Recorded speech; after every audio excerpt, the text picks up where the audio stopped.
Hello.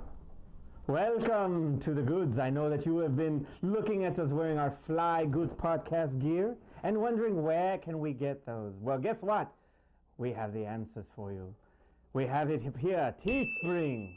Go to Teespring and you will find all of this glorious merchandising, from t-shirts to mugs to, well, there's other toys, but we can't talk about that now. Go to Teespring, enjoy our memorabilia.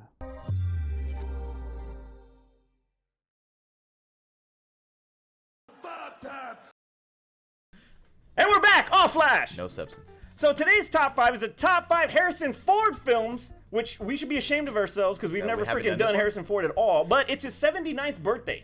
All right, so it's a little tough to do Harrison Ford films because you either do Indiana Jones films or you do Star Wars films. So how are we gonna do this top 5 list? And you know what? That during prep, that was part of the thing that was kind of like going back and forth, like which one should be in the top 5. You only get one Star Wars film and one indie film? You got to do that. You can't freaking go, all I mean, because five. I can make a top 5 Star Wars films. It's like Empire, Star Wars, and then the 3 Indiana Jones. Like, there you go. Well, you got to take in Temple of Doom out. All right, Terrence, go first. Sounds like you already actually just told my list. But okay, so I try to make it as even as possible, as balanced as possible, with not just doing Indie and Star Wars. So we're gonna start with number 5. Number 5. All right, I went with Air Force One. Air Force. Get off my plane! Get off my plane!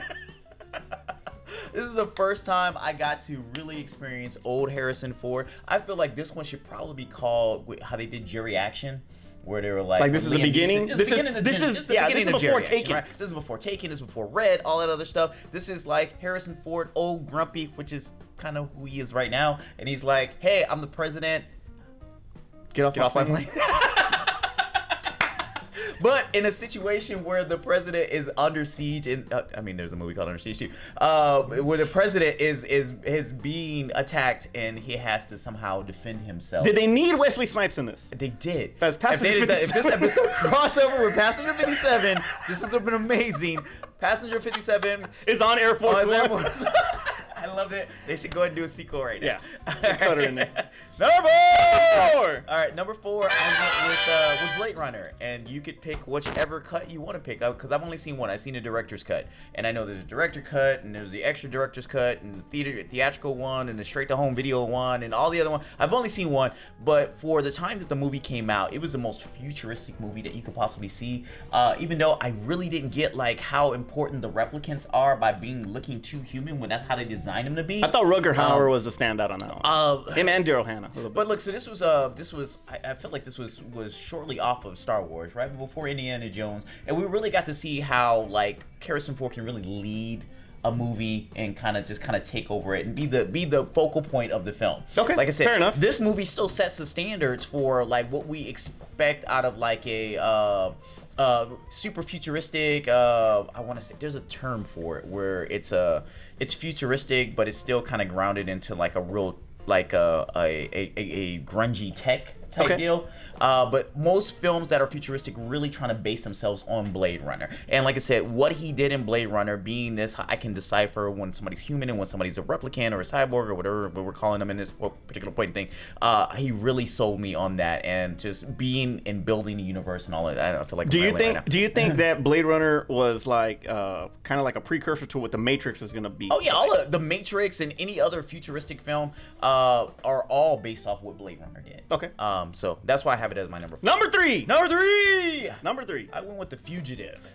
It was the one-armed man. It wasn't me. It was the one-armed man. Look, him and Tommy Lee Jones. This is like we talk about with Pacino and De Niro and The Heat. We should really talk about The Fugitive with Tommy Lee Jones and Harrison Ford and how they had to. I mean, these were big actors at the time. These were like top names, and they got to be together on screen. And I mean, in a sense that I had to believe that Harrison Ford could be old and still get away from, like, black people can't do this stuff today. You can't have a black person at the edge Wesley of the cliff. Snipes was U.S. Marshals. I think he got away with it. He did it. He kind of did. All right. You win that. You win that battle, sir. You win that battle.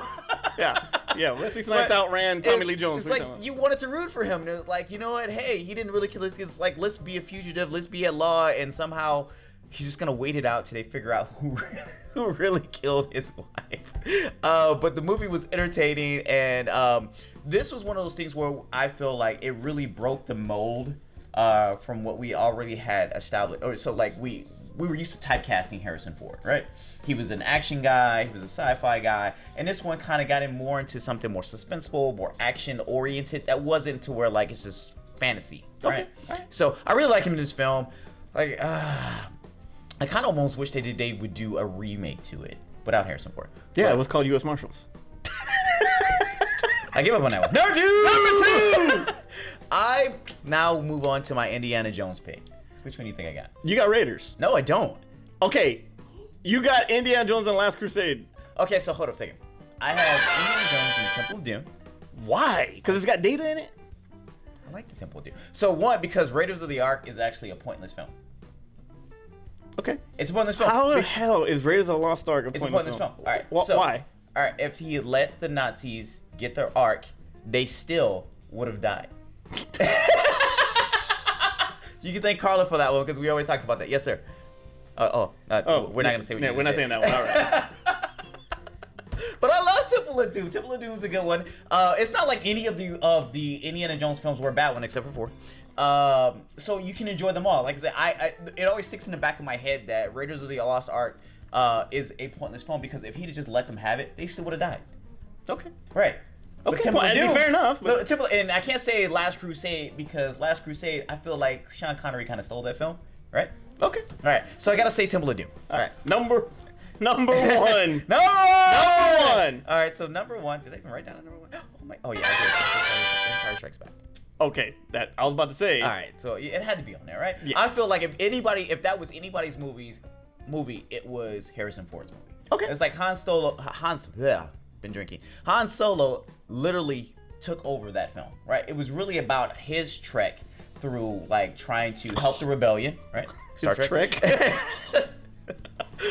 His journey and trying to help the rebellion kind of get to where they're trying to get, and him getting caught up in what the repercussions of him being a smuggler and a loner and actually joining a group. Okay. Harrison did a great job with his charisma and his back and forth play with Carrie Fisher. Like I said,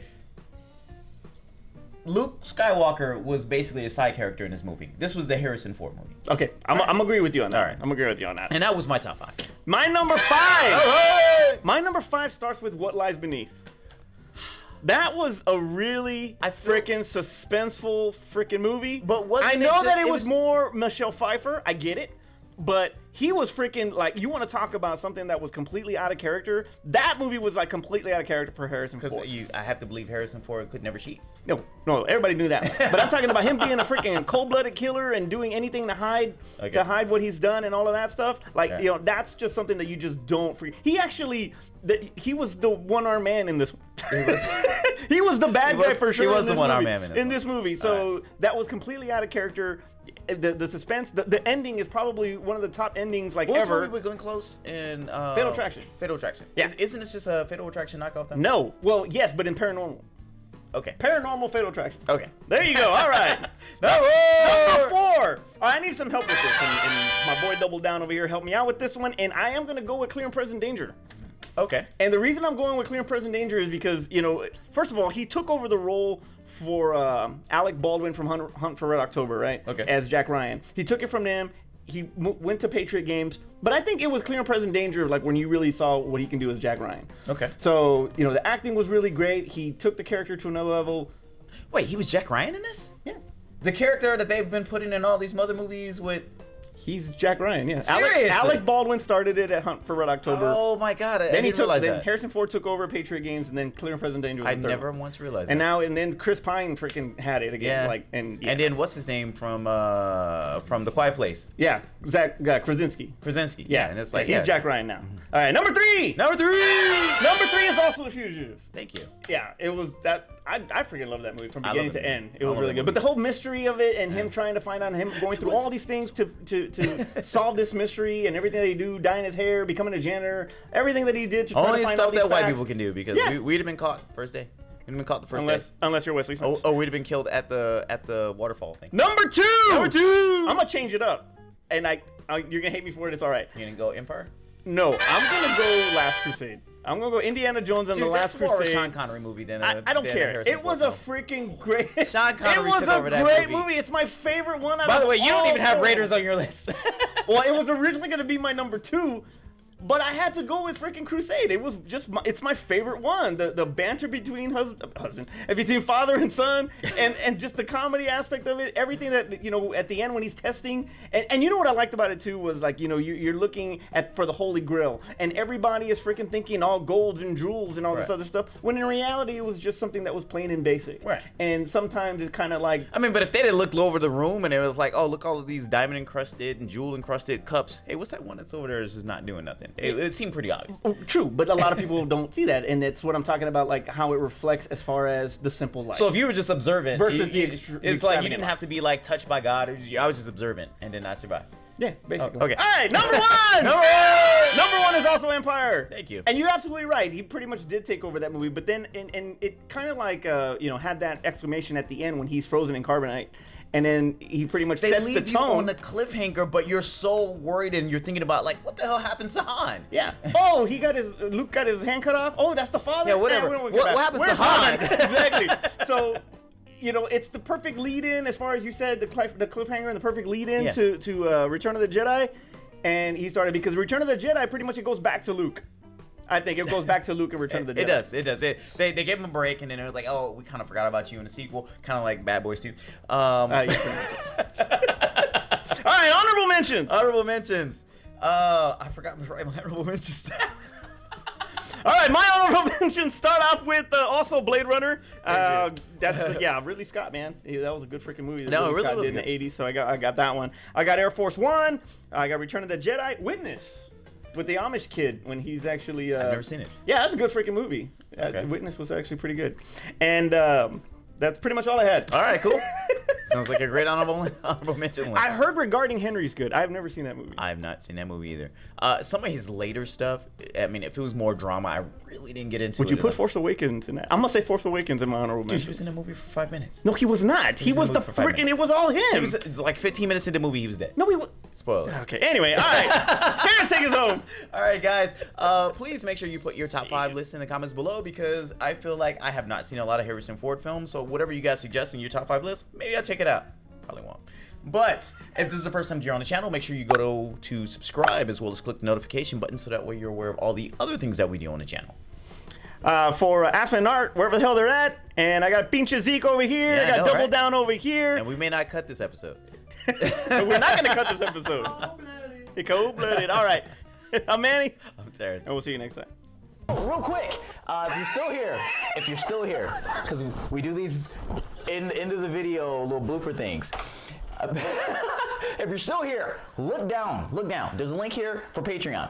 If you guys like the show, please give us money. We'll take a penny. We'll take a nickel. We'll take a dime. We'll take $1. We have some stuff on there that we're giving away on Patreon if you do contribute, because trust me, we need help. We want to buy new equipment, and we need an editor. Somebody who doesn't have to stay up in the middle of the night. Or they'll have to stay up in the middle, but I won't have to do it. So please, down, patreon.com/thegoods. It's in the link. Please do it. We appreciate it. Top flight.